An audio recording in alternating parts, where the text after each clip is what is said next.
রমজান পর্যন্ত আমার হায়াতকে কবুল করে নেন। আম্মা জান আয়েশা বললেন, আমি বিশ্ব নবীর দরবারে জিজ্ঞাসা করলাম, ইয়া রাসূলুল্লাহ, ইয়া হাবিবাল্লাহ, হুজুর সর্বদা আপনি কেন এ দোয়া করেন? রজব পেরিয়ে শাবান পেরিয়ে আপনার হায়াত রমজানটা কেন চান? বিশ্ব নবী আমার বলেছিলেন, হে আমার বিবি আয়েশা, রমজানুল মোবারক মাসটা হলো এমন দামি মাস যে রমজানুল মোবারক মাসে মহান আল্লাহ তাবারক ওয়া তাআলা তিনি ইবাদতে এত খুশি হন, অন্যান্য মাসের তুলনায় 70 গুণ আমার আল্লাহ সমস্ত ইবাদতের নেকি বাড়িয়ে দেন। হে আয়েশা শোনো, রমজানুল মোবারক মাসে যদি আমার কোনো উম্মতি অথবা আমি রাসূল যদি একবার কোরআন খতম দিই, সেই কোরআন খতম দেওয়ার কারণে আমার আল্লাহ 70 কোরআন খতম দেওয়ার নেকি আমার আল্লাহ দান করে রে। এই রমজানুল মোবারক মাসে রাব্বুল আলামিন আল্লাহ তাবারক তাআলা 3টে অধ্যায় রেখেছে। একটা হলো রহমত, একটা হলো মাগফিরাত, আর একটা হলো নাজাত। আল্লাহর দয়া, আল্লাহর অনুগ্রহ, আল্লাহ ক্ষমা করেন, আল্লাহ সমস্ত বিপদ আপদ মুসিবত সমস্ত কিছু থেকে আল্লাহ আমাদেরকে নাজাত দেন। এই রকম একটা বরকতময় মাহিনা আমার আল্লাহ 12 মাসের ভিতরে এই গুরুত্বপূর্ণ মাস একটাই আমাকে আল্লাহ বানিয়েছেন। হে আয়েশা, এই জন্য সর্বদা আমি রমজানের জন্য দোয়া চাই। আম্মা জান আয়েশা বললেন, দ্বিতীয় নাম্বার, হে নবীর উম্মতিরা শোনো, আমি আয়েশা সিদ্দিকা রাদিয়াল্লাহু তাআলা আনহা আমি দেখেছি বিশ্ব নবী সরকারে দো জাহান নবী পাক সাল্লাল্লাহু আলাইহি ওয়াসাল্লাম রজব মাসে তিনি নফল ইবাদত বাড়িয়ে দিতেন। নফল রোজা রজব মাসে বিশ্ব নবী নফল রোজাও বাড়িয়ে দিতেন। তারপরে যখন শাবান মাস পদার্পণ করতেন, রাসূলুল্লাহ ইবাদতের ডোজটা আরো বাড়িয়ে দিতেন। আম্মা জান আয়েশা বলতে বলতে বলেন, হে নবীর উম্মতিরা, রমজানুল মোবারক মাস ব্যতীত অন্যান্য মাসে 1 মাস রোজা রাখা আমি দেখি নাই, তবে আমি অন্যান্য মাসে আইয়ামে বীজের রোজা বিশ্ব নবী রাখতেন। সাপ্তাহিক রোজা বৃহস্পতিবার রোজা রাখতেন। খালি তাই নয়, আমি রাসূলের পাককে সব থেকে অন্যান্য মাসে রমজান মাস ছাড়া অন্যান্য মাসে সব থেকে বেশি রোজা রাখতে দেখেছি শাবান মাসে। অর্থাৎ শাবান মাসে আম্মা জান আয়েশা থেকে বর্ণনা পাওয়া যায় বিশ্বনবী 27টি পর্যন্ত তিনি একাধারে রোজা রেখেছেন। আম্মা জান আয়েশা বললেন, ও নবীর উম্মতিরা, আমি আম্মা জান আয়েশা বিশ্বনবীকে একদিন জিজ্ঞাসা করলাম, ইয়া রাসূলুল্লাহ, ইয়া হাবিবাল্লাহ, হুজুর আপনি কেন রজব মাস থেকে বেশি বেশি রোজা রাখা, আপনি রজব মাস থেকে বেশি বেশি নফল ইবাদত করা, আপনি শাবান মাসে সব থেকে বেশি রোজা নফল রোজা রাখা, সব থেকে বেশি বেশি নফল ইবাদত করা, এটা কেন আপনি করতেন? এমত সময় বিশ্ব নবী বলেছিলেন, হে আয়েশা, আমি রাসূলের পাক সাল্লাল্লাহু আলাইহি ওয়াসাল্লাম রজব মাস থেকে আমি বিশ্ব নবী রজব মাস থেকে আমি নফল ইবাদত বাড়িয়ে দিতাম, রোজা রাখতাম আমি বেশি বেশি, শাবানে আরো বেশি বেশি। আমি রমজানুল মোবারক মাস, এটি হলো আল্লাহ পাক আল্লাহ রাব্বুল আলামিন আমাদের জন্য রমজানুল মোবারক মাসের রোজাকে ফরজ করেছে রে। আমি এই রজব এবং শাবানে যে রোজাগুলি রাখতাম, এটা হলো রমজানুল মোবারক মাসের প্রস্তুতি। একবার জোরে বলল। তার কারণ হলো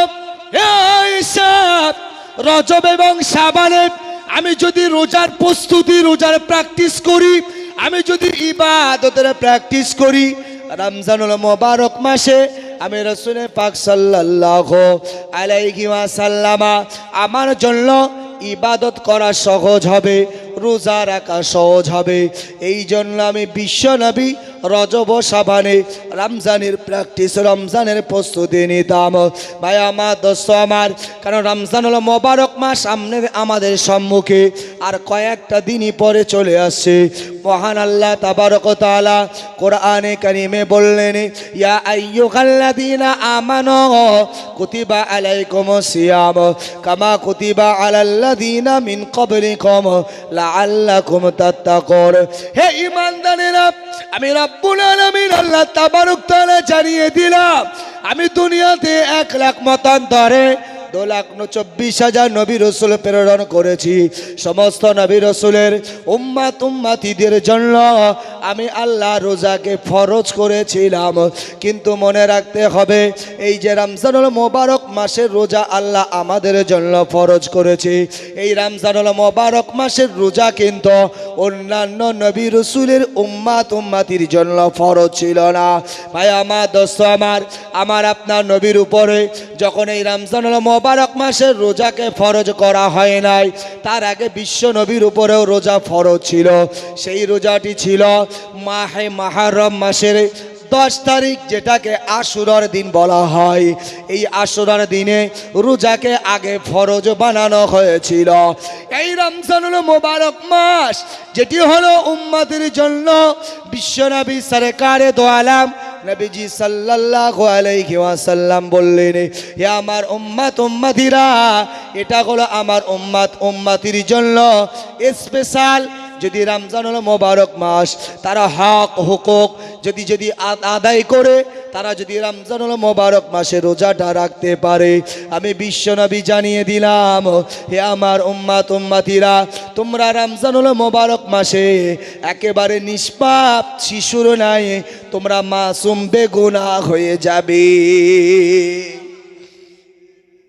রমজানুল মোবারক মাস আমাদের জন্য এমন একটা দামি গুরুত্বপূর্ণ মাস। একদিকে যেমন আমাদের শাবান চাঁদের শবে বারাত একটি গুরুত্বপূর্ণ বিষয়, এবং এর সাথে সম্পর্কীয় রসুল বললেন, আমি বেশি এই জন্য রজব এবং শাবানে আমি বেশি ইবাদত, বেশি রোজা, বেশি আমাল করতাম, যেটা হলো রমজানের প্র্যাকটিস। তো আমাদের ভিতরে সেটি নাই, আমরা ওই প্র্যাকটিস করি না। কিন্তু প্র্যাকটিস করা রমজানের জন্য সহজ হয়ে যায়। ওই জন্য অন্তত চেষ্টা করবেন। আবার পাশাপাশি এটাও মনে রাখবেন, 27 তারিখ, শাবানের 27 তারিখ পর্যন্ত রোজা রাখা, আর তারপরে রোজা না রাখা ভালো, তবে হারাম নয়। হারাম হলো 5টি রোজা রাখা, বকরা ঈদ এবং তার পরের 3 দিন, এই 4 দিন, আর হলো ঈদুল ফিতর রোজার পরের যে ঈদের দিন, 2 ঈদ আর বকরা ঈদের পরের 3 দিন, এই 5 দিন রোজা রাখা হারাম। বাকি সব দিনে রোজা রাখা যায়, কিন্তু জানো এই 27-এর পরে এই জন্য রোজা রাখা নিষেধ করা হচ্ছে যে এই দিনগুলিতে রোজা না রাখা ভালো। কারণ ওই শেষের দিকে রোজা রাখলে যদি রমজানের রোজার কোনো ক্ষতি হয়ে যায়। কারণ রমজানুল মোবারক মাস এত অতীব গুরুত্বপূর্ণ মাস। এই মাসে আল্লাহ ওয়াদা দিয়েছেন, বান্দা যদি 1 টাকা দান করে আমি আল্লাহ 10 গুণ বাড়িয়ে দিই। অপর হাদিসে বলেছে 1 টাকা দান করলে আমি আল্লাহ 70 গুণ বাড়িয়ে দিই। জোরে বলুন সুবহানাল্লাহ। রমজানুল মোবারক মাসে একজন ইফতারিকে খাওয়ালে 70 জন ইফতারির খাওয়ানোর সওয়াব পাওয়া যায়। এই রমজানুল মোবারক মাসে আপনি রোজা রাখবেন, একটা নেকি হবে 70টা রোজার। ভাই আমার, দোস্ত আমার, এই জন্য এই রমজানুল মোবারক মাস থেকে আমরা যেন কেউ বঞ্চিত না হয়ে যায়। রমজানুল মোবারক মাসে দরকার পড়লে কাজ কমিয়ে দেন। সারা বছর খেটেছেন, আপনার সংসার চলেছে, আল্লাহর উপরে ভরসা করুন, তাওয়াক্কুল করুন, যেন রোজার ক্ষতি না হয়, এই রকম কাজ করুন। তারপরেও আল্লাহ আপনার ঘরে বারাকা ঢেলে দেবে। বলুন সুবহানাল্লাহ। যদি নিয়ত আপনার স্বচ্ছ থাকে, আপনি বলবেন তা কি করে সম্ভব? আমি বলবো অবশ্যই সম্ভব। আপনার ঈমান, আপনার আকীদা যদি সত্যিকারের আল্লাহর জন্য হয়, তাহলে এটাও সম্ভব। দুনিয়াতে পাগলকেও আল্লাহ খাওয়ায়, দুনিয়াতে ভিখারিকেও আল্লাহ খাওয়ায়, দুনিয়াতে গরিবকেও আল্লাহ খাওয়ায়, আবার দুনিয়াতে টাকা থাকার পরেও তার মুখে খাবার জোটে না। বলছে আমার সুগার, মিষ্টি চলবে না, আমার সুগার এটা চলবে না, আমার হাই প্রেশার এটা চলবে না। আবার দেখুন গরিব যে যার ভালো রোজগার নেই কিন্তু সে মিষ্টি খাচ্ছে, গোশত খাচ্ছে, সব খাচ্ছে, এটা আল্লাহর এখতিয়ারে চলে, আপনার এখতিয়ার নয়। পাগল হলে সে খাচ্ছে, গরিব হলে সে খাচ্ছে, আবার ধনী যে তার মুখে যাচ্ছে না, টাকার অভাব নাই। ভুল বুঝেন না, এটা আল্লাহর এখতিয়ারে চলে, এর নাম তো ঈমান। আজকে আপনি আমি দেখুন, আল্লাহ আমাদেরকে ভালো রেখেছেন, সুস্থ রেখেছেন, আমরা আলহামদুলিল্লাহ আল্লাহ শুকর আদায় করি। আবার আপনার থেকে কম বয়সে, আপনারই বয়সে কত মানুষ দেখুন সেই হসপিটালের বেডে শুয়ে আছে, তার খাওয়া দাওয়া তো দূরের কথা, খালি খাচ্ছে, এই মনে হয় গেল ভাব। আল্লাহ আপনাকে সুস্থ রেখেছে, আল্লাহ শুকর আদায় করুন। রমজানুল মোবারক মাস আসলে যেন রোজাটা অন্তত ছেড়ে দেন না, কারণ রমজানুল মোবারক মাসে রাসূল বলেছেন, যদি কেউ দিনের বেলা পানাহার পরিত্যাগ না করে যদি পানাহার খায়, সে যদি খাদ্য খাবার খায়, রাসূল বলছে ওটা হারাম। হারাম তো দুনিয়াতে কত খাদ্য খাবার আছে, দুনিয়াতে হারাম খাদ্য খাবার কত কিছু আছে, আমি না বললেই নয়, আবার বললেও খারাপ। ভাই আমার, দোস্ত আমার, খারাপ কিছু মনে করেন না, কত হারাম খাদ্য আছে, কত আপনার নোংরা জিনিস আছে, সেগুলো হারাম করেছে। তো আল্লাহ যেন আমাদের ওই হারাম খাদ্যটা না খাওয়ায়। রোজা রাখুন, বিজ্ঞান বলছে, আমার কথা নয়, আজকের দিনের সমাজ বিজ্ঞানকে বেশি প্রাধান্য দেয়। ভাই আমার, দোস্ত আমার, বিজ্ঞানীরা বলছে মুসলমানরা যে রমজানুল মোবারক মাসে 12 মাস পরে 1 মাস রোজা রাখে, এটা স্বাস্থ্যের জন্য বড় উপকারী, স্বাস্থ্যের জন্য বড় প্রতিশক্তি তার শরীরে তৈরি হয়। কি বলছে বিজ্ঞানীরা, যে তারা যখন 11 মাস ভালো মন্দ খায়, তাদের শরীরের ভিতরে একটা উর্বর শক্তি বাড়ে, উর্বর ক্ষমতা তৈরি হয়। দেখবেন আপনি যখন ওই কপির চারা, বেগুনির চারা লাগান, ওই চারা খোলাটা কত মসৃণ আপনাকে করতে হয়, সেটাকে কত উর্বর বানাতে হয়, কারণ ওই জায়গাতে ছোট ছোট যে বৃক্ষগুলো হবে, যে চারাগুলো আপনি বপন করবেন, সেই চারাগুলো যদি ভালো আপনার উর্বর জায়গা না হয়, তাহলে বাচ্চার বা ওই চারার আপনার এটা ভালো হবে না। ওই জন্য উর্বর জায়গা দরকার, ভালো জায়গায় আমরা চারা তৈরি করি, মানে উর্বর জায়গাতে ভালো তৈরি হয় ছোট ছোট যে চারা, বা যার আপনার কি বলা যায়, এই রকম বলা যায়, কোনো কিছুর সূচনা যেটা হয়, শুরু যেটা হয়, তার একটা ভালো উর্বর জায়গা দরকার হয়। তো বিজ্ঞানীরা বলছে, এই যে মুসলমানরা রোজা রাখে, 11 মাস খেয়ে খেয়ে খেয়ে খেয়ে তাদের শরীরের ভিতরে এমন উর্বর শক্তি তৈরি হয়ে যায় যে তাদের শরীরের ভিতরে, মানুষের শরীরের ভিতরে বিভিন্ন জীবাণুর উৎপত্তি তৈরি হয়, বিভিন্ন জীবাণু তৈরি হয়, ছোট ছোট জীবাণুর কীট তৈরি হয়, যে ছোট ছোট জীবাণু কীটগুলো যদি ওই উর্বর ক্ষমতা ঠিক থাকে, তো ওই কীটগুলো আস্তে আস্তে সতেজ হয়। তো সেগুলো কি, ওই কীটগুলি, ওই জীবাণুগুলি কি, এক একটা শরীরের রোগ। এমনও কি বিজ্ঞানীরা বলেছেন যে মানুষের শরীরে এমনও মারাত্মক বিমারি, যেটা ক্যান্সার নামক, যদি এই রকম ক্যান্সার নামক বিমারির বা এই রকম বিমারির জীবাণু কীট, সেটা যদি ছোট অঙ্কের হয়, আর এরপরই যদি সে রমজানুল মোবারক মাসে 1 মাস যদি রোজা রাখে, এই রোজা রাখার কারণে এই যে একটা মাস পেটটা শুকাবে মানে তার শক্তি, দেখবেন রোজা রাখতে রাখতে শরীর দুর্বল হয়ে যায়, শরীর লাজুক হয়ে যায়, পেটটা হালকা হয়ে যায়, আপনি নিজেই বুঝতে পারেন আপনার শরীরের যে উর্বর ক্ষমতা, সেটা কিন্তু আস্তে আস্তে গ্রাস হয়ে যায়, সেটা আস্তে আস্তে দুর্বল হয়ে যায়। তো বিজ্ঞানীরা বলছে এটা হওয়ার কারণে তার শরীরের ওই ছোট ছোট জীবাণু কীটগুলো মারা যায়। এই জন্য আজকে বর্তমান যুগে এক শ্রেণীর মানুষ ছিল, একটা সময় ছিল যখন রোজা রাখার কথা গরিবরা তাদেরকে বলতো, তারা বলতো তোদের ঘরে চাল নাই, তোরা রোজা রাখ, আমরা ধনী, আমাদের জন্য রোজা নাই। এখন আপনি শহর এলাকায় চলে যান, অনেক ধনীরা রোজা রাখে, শখ করে, ইচ্ছা করে রোজা রাখে। ভোলামাই বোঝেন না, কারণ ইসলাম, এটা ইসলাম মানেই হলো সায়েন্স, ইসলামই তো হলো বিজ্ঞান, বিজ্ঞান থেকে ইসলাম নয়, ইসলাম থেকে বিজ্ঞান।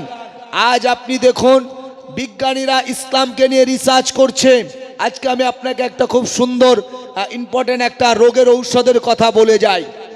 এখন যেটা বর্তমান সময় খুব মারাত্মক, মানুষ হুটহাট করে স্ট্রোক হয়ে মারা যাচ্ছে, স্ট্রোক হয়ে মারা যাচ্ছে। এই স্ট্রোক রোগের প্রতিষেধক খুঁজবার জন্য বিজ্ঞানীরা তারা বিভিন্নভাবে রিসার্চ করছেন। রিসার্চ করতে করতে আজও পর্যন্ত ভালো কিছু সিদ্ধান্তই আসেনি, কিন্তু তারা একটা সিদ্ধান্ত খুঁজে পেয়েছে যে শরীরের এমন দুটি অঙ্গ আছে, এমন দুটি জায়গা আছে, যে জায়গার আপনার উপরের যে চামড়া, এই যে আমাদের শরীরের যে চামড়া, আপনার এইখানে যে চামড়া এইখানে সেই চামড়া নয়, এইখানে যে চামড়া সেই চামড়া এইখানে নয়। আমরা দেখতে পাচ্ছি কালার এক, কিন্তু এই যে উপরের চামড়া এগুলো এক নয়। শরীরের যতগুলি অঙ্গ আছে, যতগুলি কোষ আছে, সব কোষের চামড়া আলাদা আলাদা আলাদা আলাদা। আর শরীরের ভিতরে দুইটা জায়গার চামড়া একই রকম। তো বিজ্ঞানীরা তারা বলছে, মুসলমানরা দেখেছি অজু করে, অজু করতে করতে একদিন মনে পড়ে গেল আমার সেই রিসার্চের কথা, যে মুসলমানরা অজু করার পরে পরিশেষে একটাবারে দেখি এইভাবে মাথা মাসাহা করে তারা কানের ভিতরে আঙুল দিয়ে এই হাতের যে উপরিভাগের যে তালু, এই দুটো তালু নিয়ে ঘাড়ে ঘষাঘষি করে। তো এটাই তো আমি পেলাম যে বর্তমান যে আজকে এই যে স্ট্রোক রোগ হচ্ছে, ওই মানুষটার স্ট্রোক রোগ হতে পারে না। আপনি বলবেন হাজি সাহেব মারা যাচ্ছে, মৌলানা সাহেব মারা যাচ্ছে, ইমাম সাহেব মারা যাচ্ছে স্ট্রোক হয়ে, আমি তো বলবো মরবেই।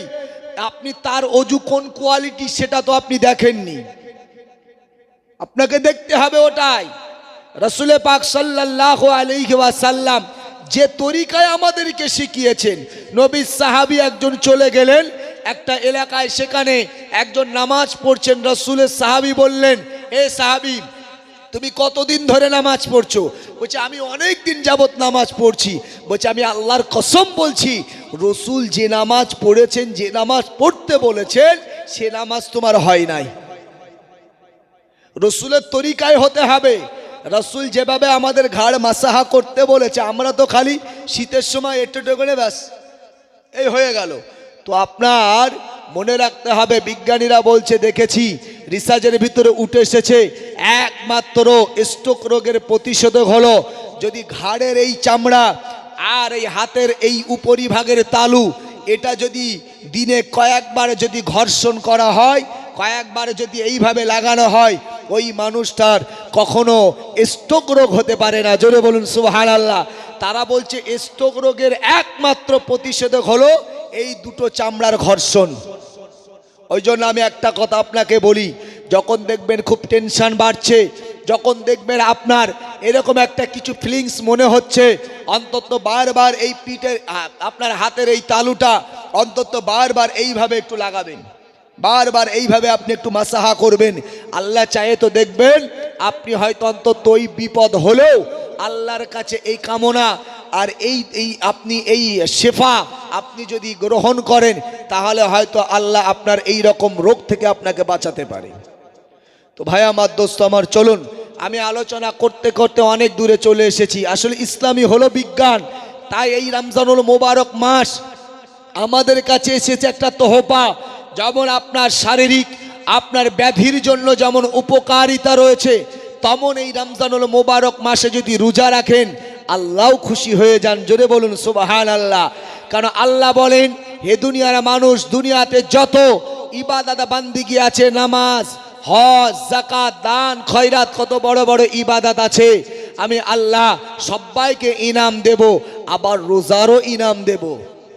ভাই আমার, দোস্ত আমার, বিশ্ব নবী সরকার দো জাগা নবী পাক সাল্লাল্লাহু আলাইহি ওয়াসাল্লাম বললেন, হে আমার উম্মত উম্মতিরা, আমি বিশ্ব নবী সরকার দো জাগা নবী পাক সাল্লাল্লাহু আলাইহি ওয়াসাল্লাম জানিয়ে দিলাম, কিয়ামতের ময়দানে ময়দানে মাহশরে নামাজের জন্য আল্লাহ ইনাম দেবেন।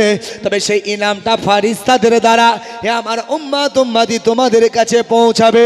তোমরা দান করেছো, তার ইনাম আল্লাহ দেবেন, ফারিস্তাদের দ্বারা তোমাদের কাছে পৌঁছানো হবে।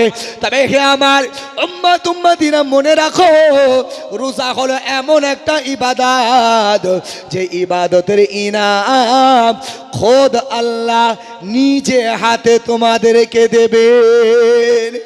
ও নবীর উম্মত উম্মতিরা, বিশ্ব নবী সরকার দো জাহা নবী পাক সাল্লাল্লাহু আলাইহি ওয়াসাল্লাম জানিয়েছেন, হযরত মূসা আলাইহিস সালাতু ওয়াস সালামের জামানায় মূসা নবী একবার আল্লাহর কাছে বড় গর্বিত হচ্ছিলেন। হে আল্লাহ, আপনি আমাকে বলেছেন মূসা নাজিউল্লাহ, আমি মূসা হলাম আপনার কাছাকাছি। এ আমার রব, হে আমার আল্লাহ, আমি বড় গর্বিত, আমি বড় খুশি। আল্লাহ আপনার দরবারে শুকরিয়া, আলহামদুলিল্লাহ রাব্বুল আলামিন। আল্লাহ তাবারক ওয়া তাআলা ওই সময় ডেকে বলেছিল, এ আমার পয়গম্বর মূসা, শুনে রাখো, তুমি আর তোমার যে আমি কাছাকাছি, তবে যতটা তোমার আর আমার কাছাকাছি, তোমার আর আমার বিচখানে আমি আল্লাহ আমার 70,000 নূরের দূরত্ব আছে। তবে কে আমার নবী মূসা, শুনে রাখো, দুনিয়াতে এমন একদল উম্মত আসবে, নবী নয় বরং এমন একদল উম্মত আসবে যে উম্মতের আমি আল্লাহ তাবারক ওয়া তাআলা এত কাছাকাছি হয়ে যাব, যখন রমজানুল মোবারক মাসে তারা যখন রোজাটা রাখবে, ওই রোজা রাখার সময় ইফতারির মুহূর্তে আমি আল্লাহ ওদের ইফতারির সাথী হয়ে যাই। যেমন এক প্লেটে খাওয়া সুন্নাত, ওই এক প্লেটের সাথী তাকে সাথী বলা হয়, বা পাশাপাশি যদি কেউ বসেন তাকেও সাথী বলা হয়।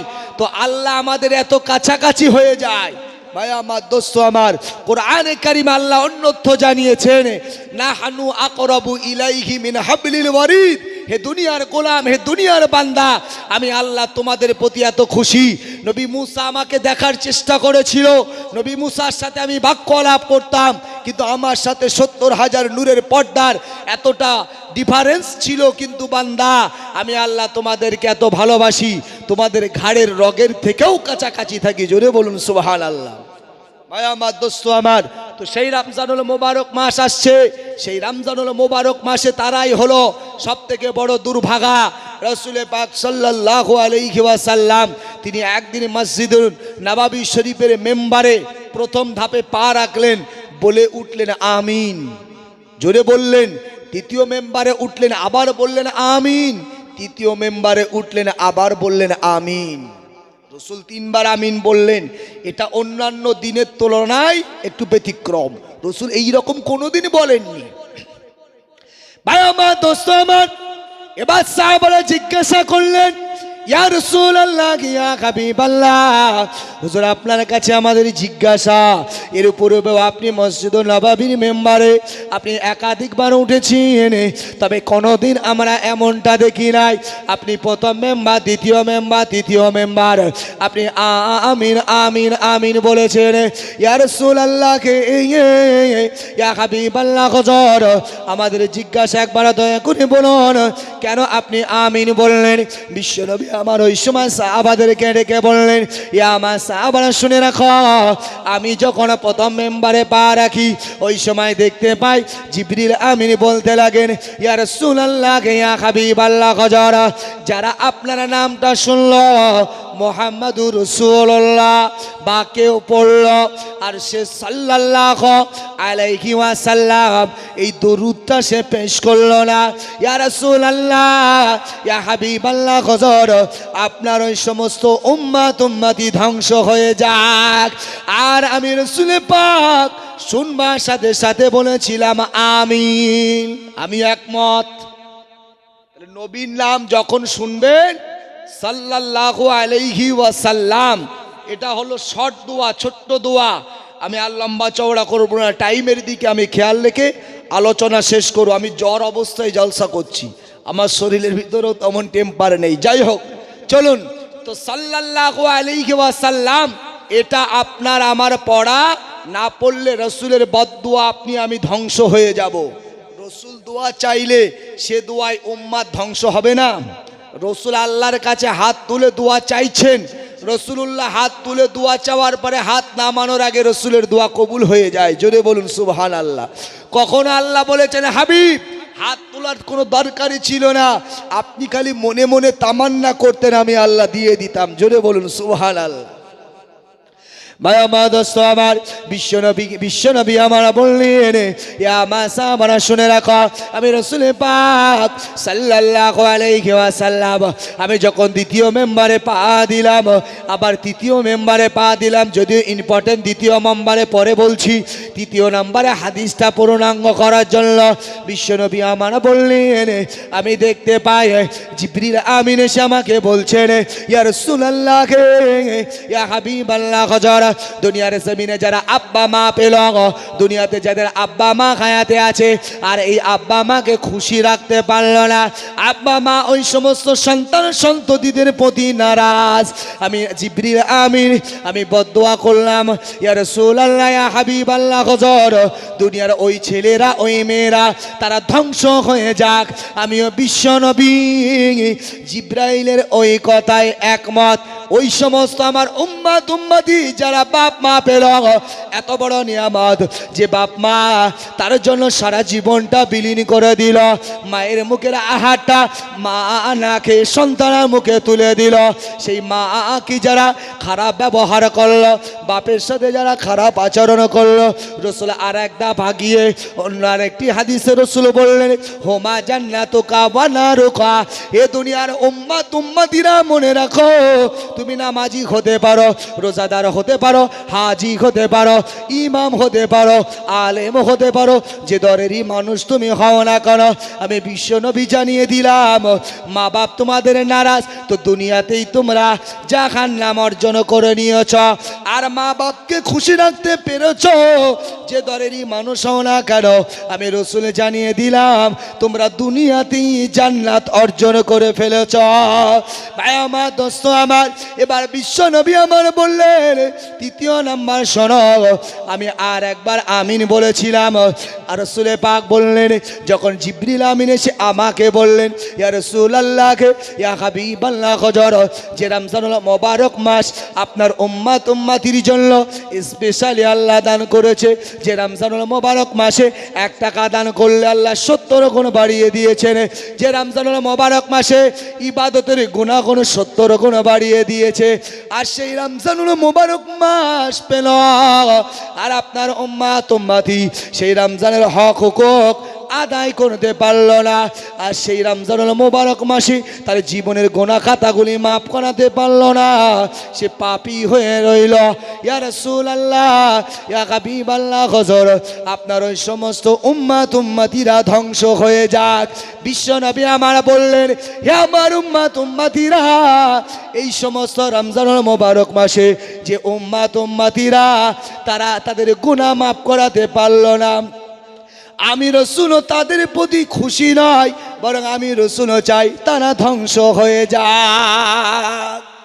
যারা রমজান মাসে রোজা রাখছে না, যারা রমজান মাসে গালিগালাজ করছে, রমজান মাসে সুদের বিজনেস করছে, রমজান মাসে একে অপরের ভিতরে অশান্তি, একে অপরের ভিতরে হিংসা বিদ্বেষ তাকাব্বুরি করছে, গুনার কাজ করছে, মনে রাখুন এরা হইল ওই দলভুক্ত মানুষ। আল্লাহ আমাদের সকলকে সঠিক বুঝার তৌফিক দেন। শবে বারাত সামনে, রমজান, সেই কথাকে মাথায় রেখে কিছু আলাপ আলোচনা করলাম, আর লম্বা চওড়া নয়, এখানে ইতি করলাম।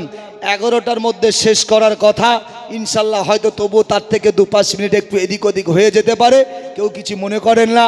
আল্লাহ যদি আবার রাজি থাকেন ইনশাল্লাহ কখনো এক সময় বলা হবে, সুযোগ হবে।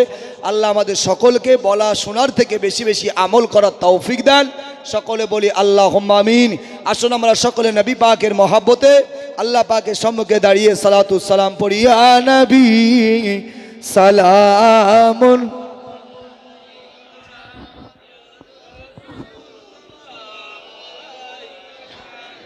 ইয়া হাবিব সালাম সালাম, طلع البدر